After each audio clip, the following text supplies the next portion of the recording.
دي عينة وصلت لنا حوالي يعني كمية مبدئية كده من كشافات البريدج لوكس، هنتفرج عليها دلوقتي. ده شكل الكشاف البريدج لوكس.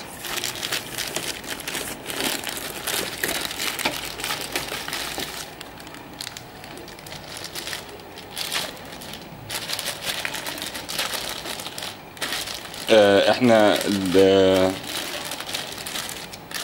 الاسلوب البيع بتاعه هيبقى هو ثمنه حوالي تجزئة حوالي 920 جنيه. هيبقى عليه ضمان 3 سنوات.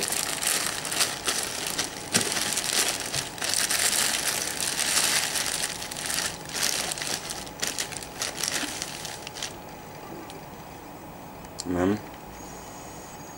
دي البريدج لوكس تشيب.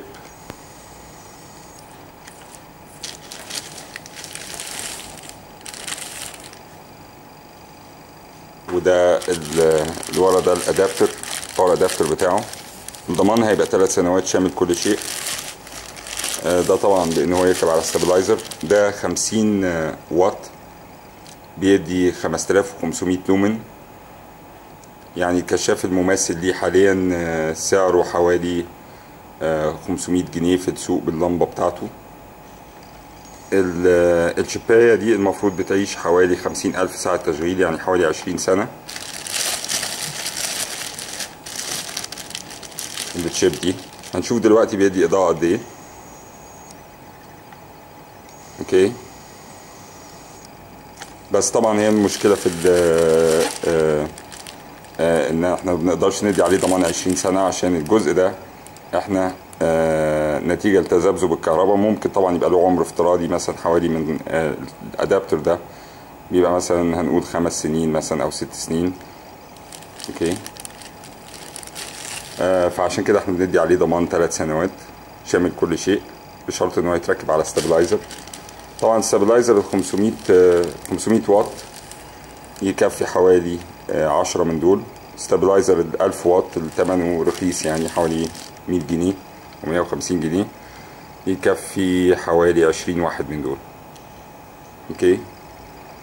ده كده بفرق سعره عن الكشاف التاني.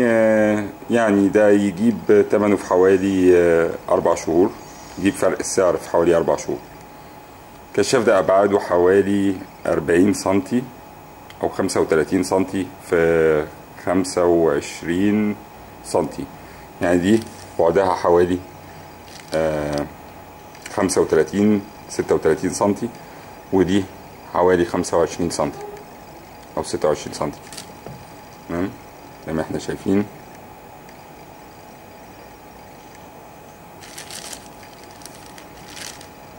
اوكي. هنشوف دلوقتي بيدي اضاءة قد ايه. طبعا انا ما اقدرش ابص في الاضاءة بتاعته، الاضاءة بتاعته قوية جدا. فهو 5500 لومن هاي انتنسيتي فوج لايت. اوكي.